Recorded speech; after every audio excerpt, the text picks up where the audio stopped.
Yes. Good morning to all. We were a bit worried there for a minute. We thought we had a recording and it wasn't recording. And now, when we started recording, we weren't sure if it was recording. Besides which, apologies. That we weren't on for the last two times we should have been on. And it was all Pat McGart's fault, wasn't it, Pat? Absolutely. There. Yeah. So you see, he Uh, admits it. He uh, admits it. uh, Every bit of it was his. No, that's not true. It was actually the whole fucking thing was my fault. Alas and alack. But there you are. My computer got indigestion and this went sort of mad. But I think I've given it some tranquilizers and I think we'll be able to manage through today. So how's the form there, Pat? I gather there's a big or a relatively big festival going on in Derry. yeah, but Derry, it's the failure. It's a bit like Belfast. It's a very, very good one. I'm thinking of going tonight. There's a thing on with Peter Taylor, and he's talking to Raymond McCartney, who was member, the leader of the hunger strikers for a while, and so on. It's up in the gas yard, or no, it's the Culture Land in Great James Street. So I'm thinking of going to that tonight. It should be interesting. It's very good, Jude. It's growing all the time, and Derry is a natural, as we were talking off here. Derry is a natural place for a lot of this stuff. So it'll be interesting to see. I think the Fela is growing year on year. And there's some very good stuff. Now it's not quite on a par with Fela on Pubble in Belfast, which seems to be getting a lot of publicity and a lot of top names. Just comparatively speaking, Pat, actually, I was at an event and somebody said, for the first, beyond 2 years back, the festival has been going for, I don't know, many decades even, Yeah, and it never got a real mention in the BBC TV, even local BBC yeah, TV. It's ridiculous. It's yeah. ridiculous. But they now have sort of mended their ways and are paying a bit of attention to it, but not nearly as much as it should be. Um, one thing I think that the Fela has here is in Belfast is that I suspect it's getting, well, I know it's getting money from whether from Britain or from the EU or wherever, but there's definitely money in there for Yeah, expenses. It's highly organized. It's very good. It does it all from St. Mary's University, what was St. Mary's Training College, now yeah. St. Mary's University College. And I mean, the surroundings are very comfortable and the way it's presented is just very, very good. I was very impressed by it.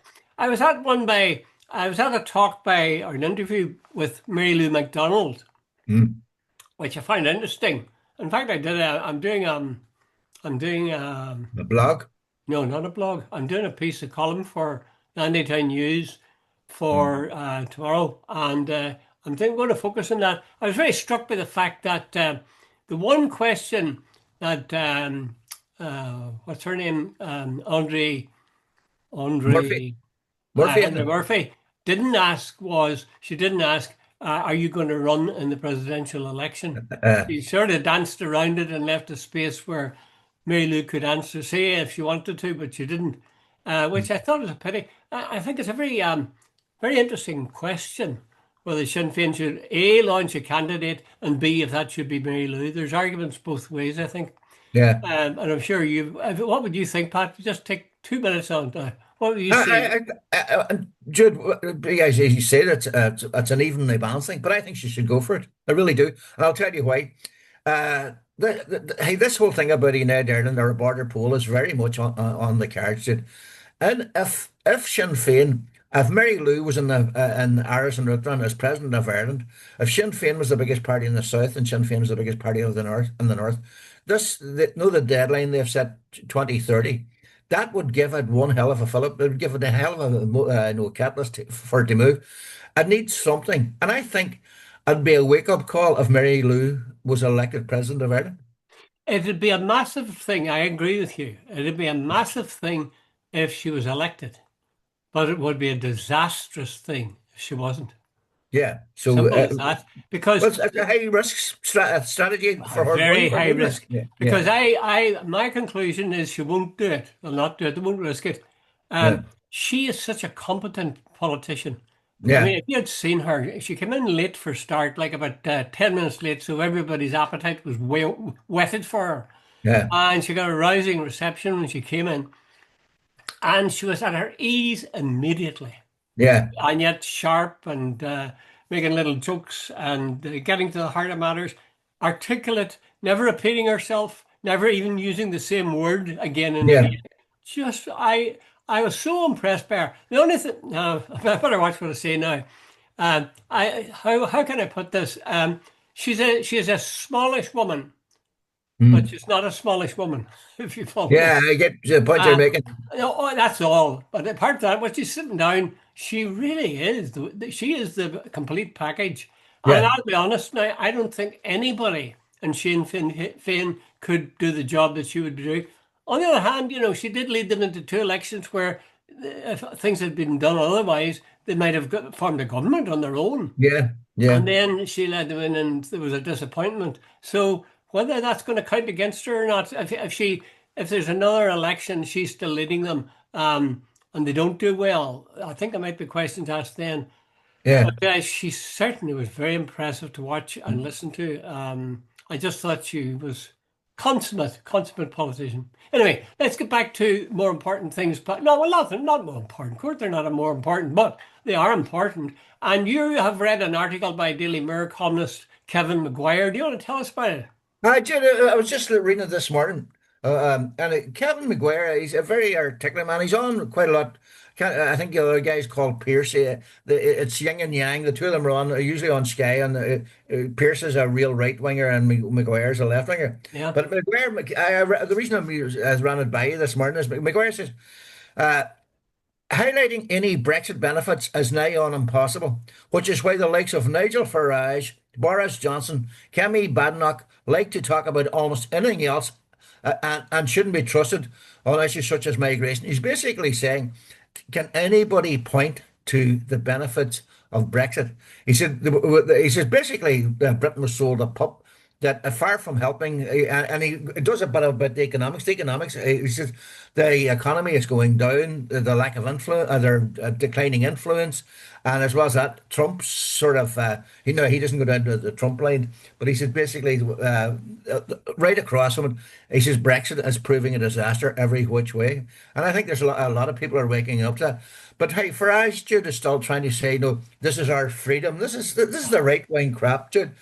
No, whether we like it or not, just we're globally lined up. The world is interconnected because look at the way you can go. You hop on a plane now and go anywhere in a couple of hours. Years ago, like wee small villages like Carndonagh and Donegal or Moville used to have a bakery, a garage, and all the rest of it. But now you might go to Derry or Letterkenny because everything is now the world has become such a small place. You go for the bigger places for better deals. That, I think what he's saying is, McGuire's saying is Brexit has been a disaster. Full stop. I thought, well, I think anybody would agree with that. It should be, and that bears repeating, let's say, for people who are thinking about a border poll.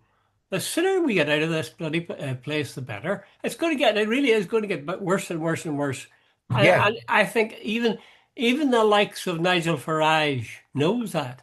But what baffles me is how the hell do people vote for a party and candidates that were pro-Brexit and still yeah, are unashamedly? I can't. What is wrong with the British people? And maybe yeah, it's that the alternatives are so bloody awful. That I mean, the Tories are not going to get Kemi Badenoch back in again. yeah. And then you look at Starmer and you see, my God, he really is the pits. Have you heard about this or read anything about this new Labour Party or your party that they're putting together? I'm not sure. Sultana and Corbyn. Aye, Apparently, I was read at the weekend. They have at least eight. They've said 800,000 people have signed up. that's a So pretty good start, isn't that's it? a pretty good start. But they need And to get they're money saying from them. Not just uh, for that's just people saying we support you. And I yeah, suppose that would no, matter. But yeah, they need to get a bit of money because running an election is very yeah. expensive. I It think was they said they're not going to rush into making policy statements on et cetera, et cetera. They're going to work it out. And Jude, it's going to be very interesting. I think there's such. Hey, Jude, if you were watching the news over the weekend, the arrests of a lot of people, particularly senior citizens, and a yes. 90-year-old blind woman, as far as I know, on Oh, this sort of. Jude, isn't it unbelievable? What used to be right is now wrong, and what wrong is now right. If you hold a placard saying, I am opposing genocide in Gaza, you can be arrested. But if you put up a placard saying "I support Israel and Gaza," you won't be arrested. Oh, So in no, other it's words, all to be praised by the government. praise out. Isn't that unbelievable? Where I and the can't. Labour Party came up with this, dude. But you see, Starmer tied himself to the mast and said, "We're right behind Israel. We'll have your back." Yeah. And it's a version of Tony Blair being the poodle Uh, of of Bush, Bush. you Yeah. know. So there's nothing more to be said. They're Yeah. a shameless lot. I just pray. I think if I do believe actually that if your party, whatever you want to call it, or Yeah. if that's the final name of it, Jeremy Corbyn and Sultana, if they were to form a party and put up candidates, I swear they would swamp the Labour Uh, Party. yeah, Because there I isn't think a they would. single person in the Labour Party that anybody would say, "Oh, there's a really good candidate. There's a really good MP." I can't Yeah. think of anybody. Do Yeah. you? I know. Maguire said Brexit remains the elephant in the room. He says Farage says it was our freedom day. He says, yeah, freedom to be weaker and poorer. And Aye. he says Starmer hasn't the balls to even address the issue. And he says, if we want Britain to be more prosperous and stronger on the global stage, then we need a plan to be back in the EU. And at the moment, they are not even making the argument. Starmer is, I think, totally lacking in a backbone. Absolutely lacking in a backbone. I He's think he's playing to the afraid, Pat. gallery. He's playing It's it just safe. fear. It's fear. Yeah, yeah. But he's not a leader, Jude. He's not leading from the front. He's leading from behind. That's right. That's right. Yeah, I actually think that there's something dramatic going to happen. Yeah, Uh, I wouldn't be at all surprised. You see, there's quite a few people are peeling away from the Labour Party. yeah, Most, of course, are still stuck in there because they figure their careers are at stake. But I mm. think if the pendulum keeps swinging towards Corbyn and Sultana, Sultana. I think that you could see Labour Party suffering the fate that the Tories are going to suffer. I think Yeah, the Tories are going to be wiped out, and yeah, if we keep on voting for Farage, and I think by the time the election comes around, that the Labour Party will have a hard time. That is, if Corbyn and Sultana have the wit to put in place structures and make sure it's a good, thriving party, which has got funding. I think you've got to ask people for money because, yeah. running a good election, you don't do it on a shoestring. Not at all, Jude. I'm reading the biography of Charlie Haughey, and he got into terrible trouble because he got a lot of businessmen who were Fianna Fáilers, ardent Fianna Fáilers, and they give chunks of money to the Fianna Fáil party, and Fine Gael were furious, Yeah, especially if you remember Tom O'Higgins, the guy who ran for president of Ireland yeah, one stage yeah, for yeah, Fine Gael. Well, yeah, he was caustic, and he said, "Oh, look at this! They're selling their souls to these guys."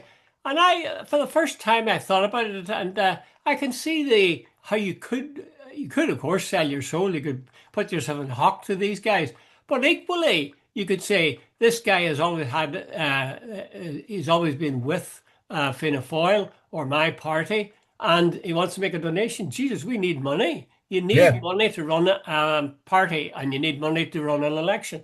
So it's a tricky one. You want to get to the stage where people are allowed genuinely to give and give big if that's what they feel like, and at the same time avoid the taunt and the claim that you're simply in the pocket of big business. And that's what they're charging Charlie with. And Charlie was very upset about that because I think he genuinely believed he wasn't.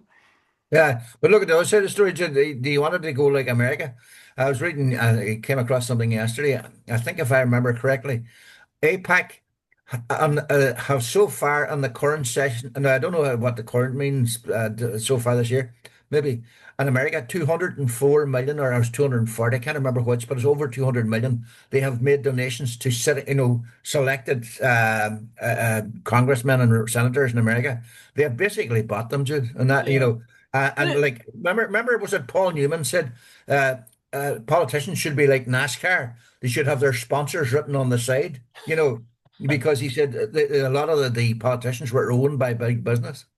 Yeah, it's difficult. I think immediately that the state should actually fund different parties for elections. But then I'm not sure would that work either. No. Um, it's very frustrating. It is something that's become a scandal in the States. You have to be a millionaire before you can run. Yeah. Uh, but at the same time, I have some sympathy for people like Corbyn and Sultanat trying to get a party off the ground. It can't be easy. Yeah. Both of them have got day jobs, as it were, within Yeah. the British Parliament. But Yeah. since they're thrown out of their party, they're not, I don't think, seen as being Aye, necessarily but there. no, do you remember when Starmer, he said, um, I have reformed the Labour Party, and if those who don't like it, there's the door. I bet you he's saying to himself now that was a stupid thing to say. What he should have done, any smart politician, and by the way, several people say he's not a smart politician, that he came into the party almost at the top. He's never had to really work it and all the rest of it, like a lot of them. Hmm. He'd been the sort of attorney general and whatever, and Yeah, he comes in then director of public prosecutions, and that was not his job. And then that's he comes right. in at the top, and he's never really had to do the grassroots, the fried chicken circuit, as somebody called it. Hmm. Hmm. And anyway, what he should have done was, extended an olive branch and brought all sides of the party together. But he had he expelled anybody who was mildly left wing, and Oh, he basically has a party that's totally right wing. They're yeah. more blue than the Tories. That They are. that's That's that's my right. That's honest right. opinion. Yeah, I hate to say these kind of things about the Labour Party because I always had a soft spot for them. Although, if you stop to think about it, it was, well, yeah, I suppose they were there at the time of Good Friday Agreement and the hand of yeah, history on Tony Blair's shoulder and all that. yeah. But they used to say that it would take a Tory government to deliver stuff for Ireland because Yeah.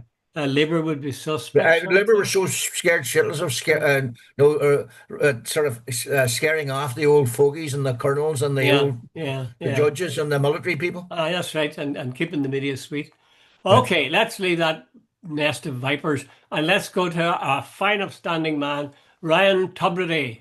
Ryan Tubridy has put his hand into his deep pocket and has produced €150,000, which he has put into the warm little palm of RTE. Why did he Do do you that, remember, Pat? was it 2023?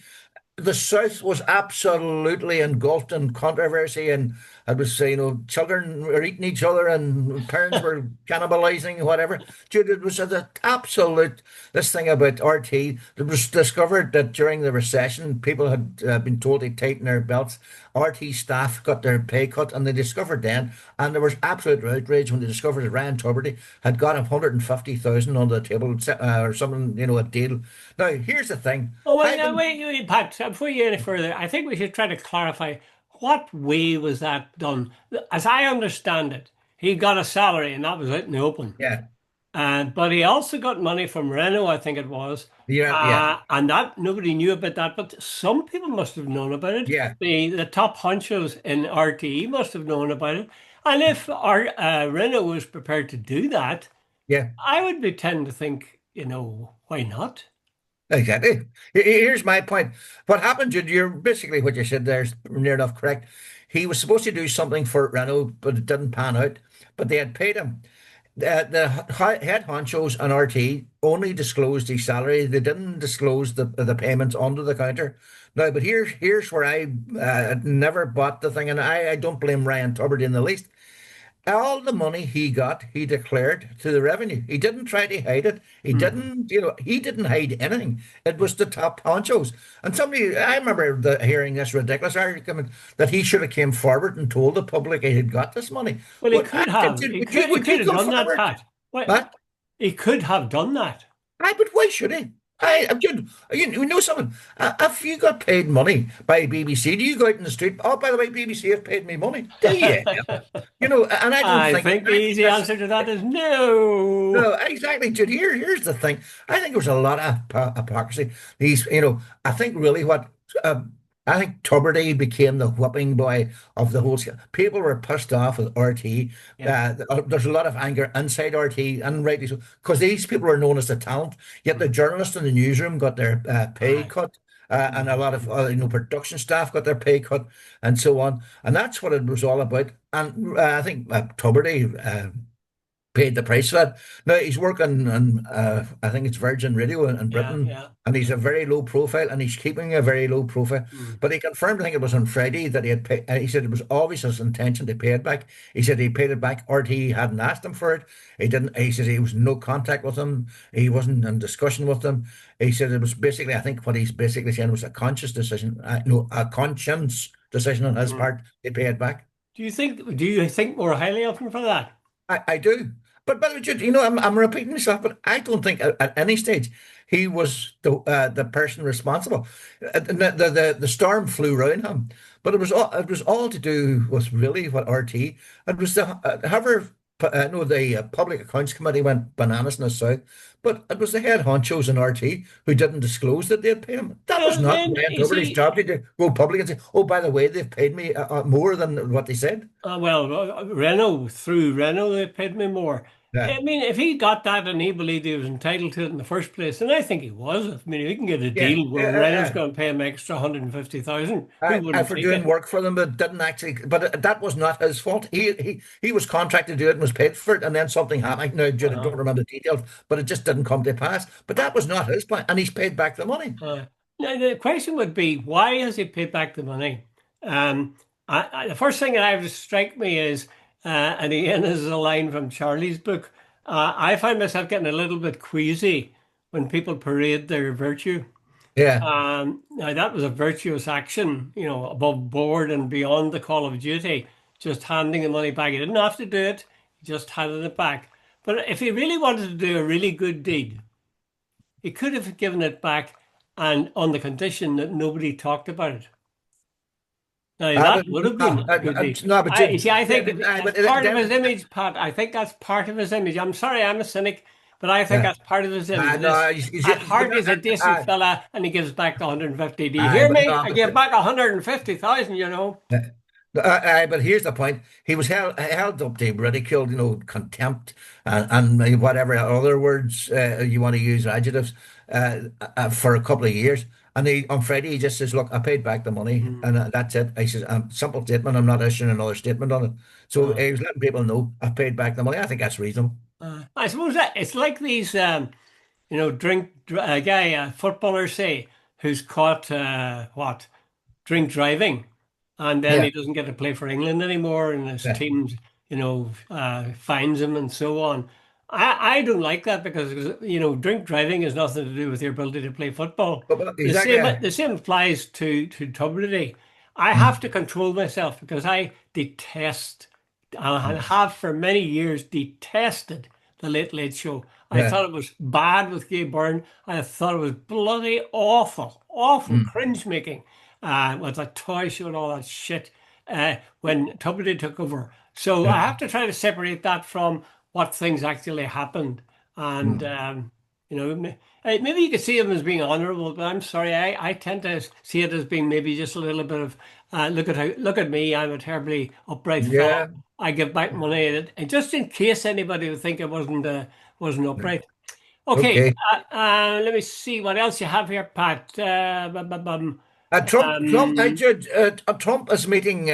oh, Trump has decided. Hey, did you notice Trump thinks he's emperor of the world? oh, He seems to think that not only is he ruling America, but he's going to rule the world.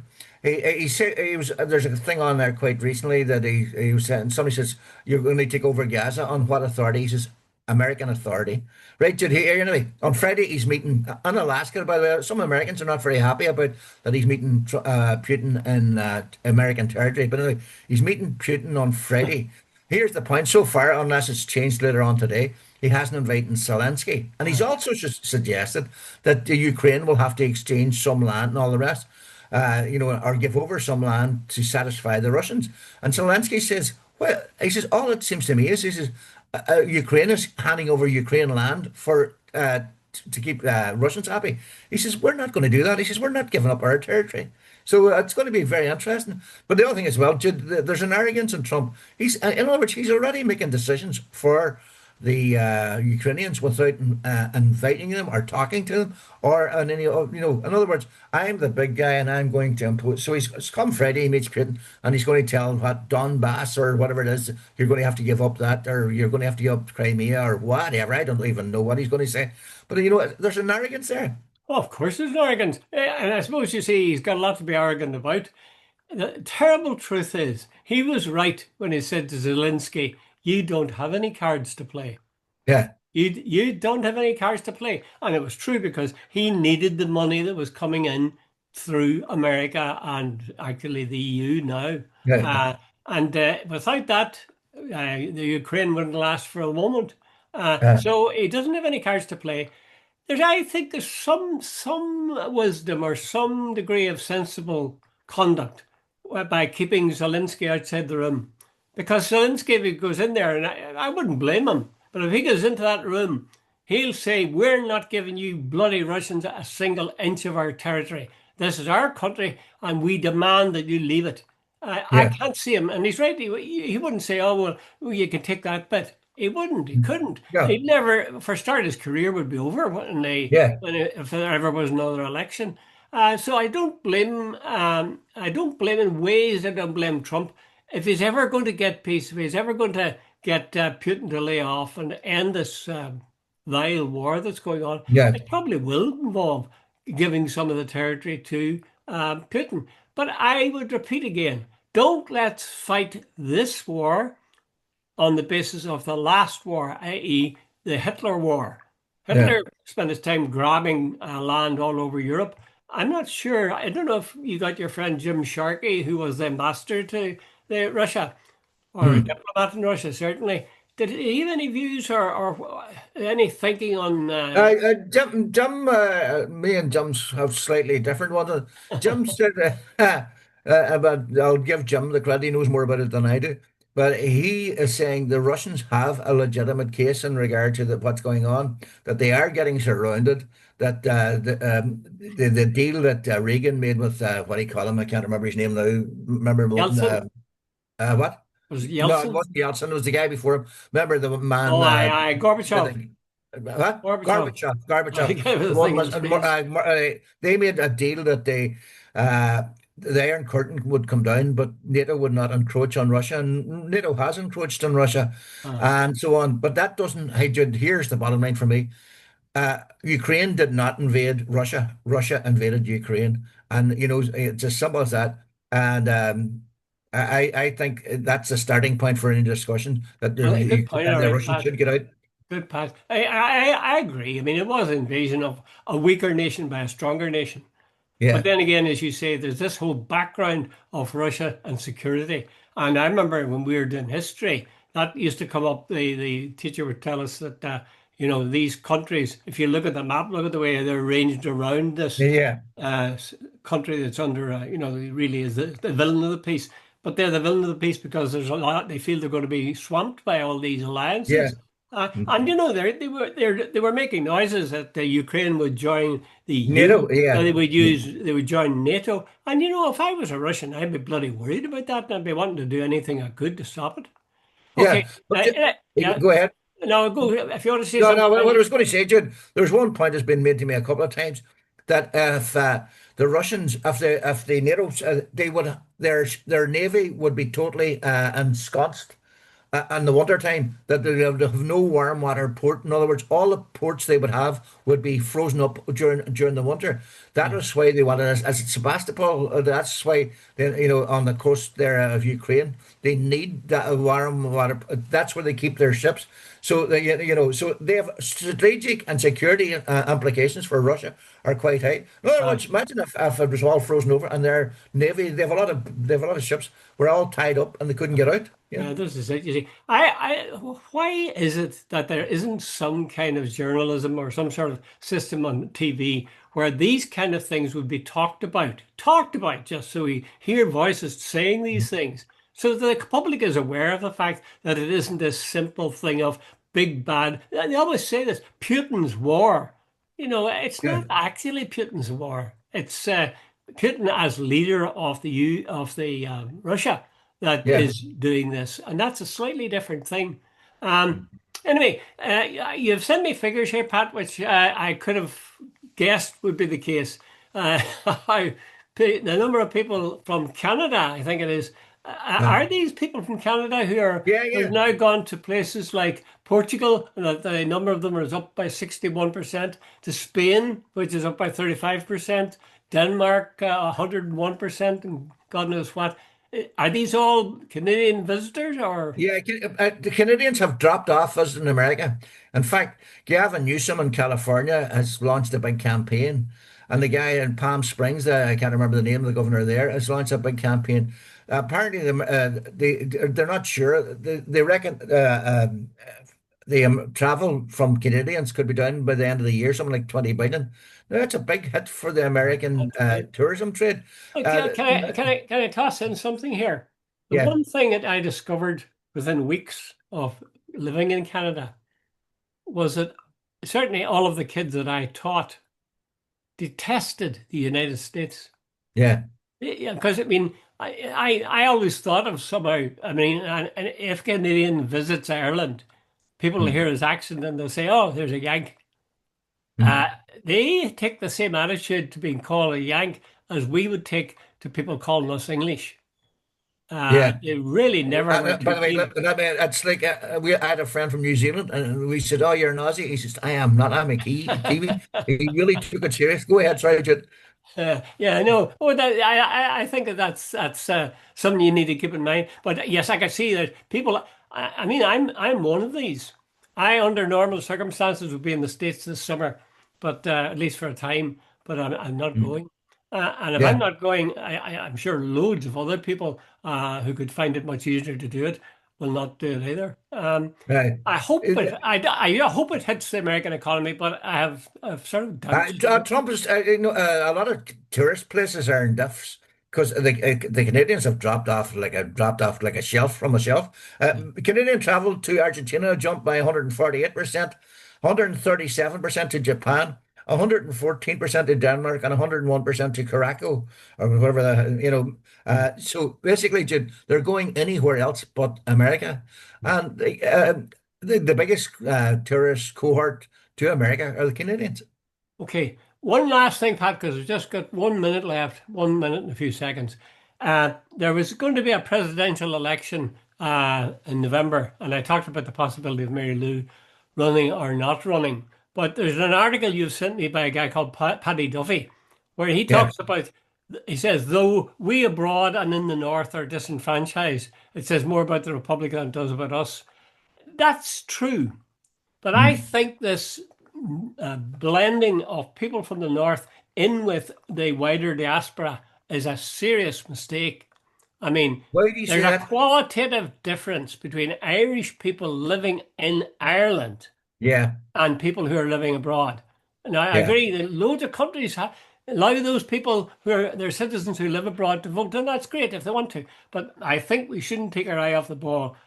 The greatest injustice by far has been done to those of us in the north living in Ireland, and you can become president. It was in saw with Mary McAleese, but you can't vote for president. It's yeah, bloody ridiculous, and it says in a few words all that you need to know about the South's attitude to the north. yeah. Have Uh, I convinced?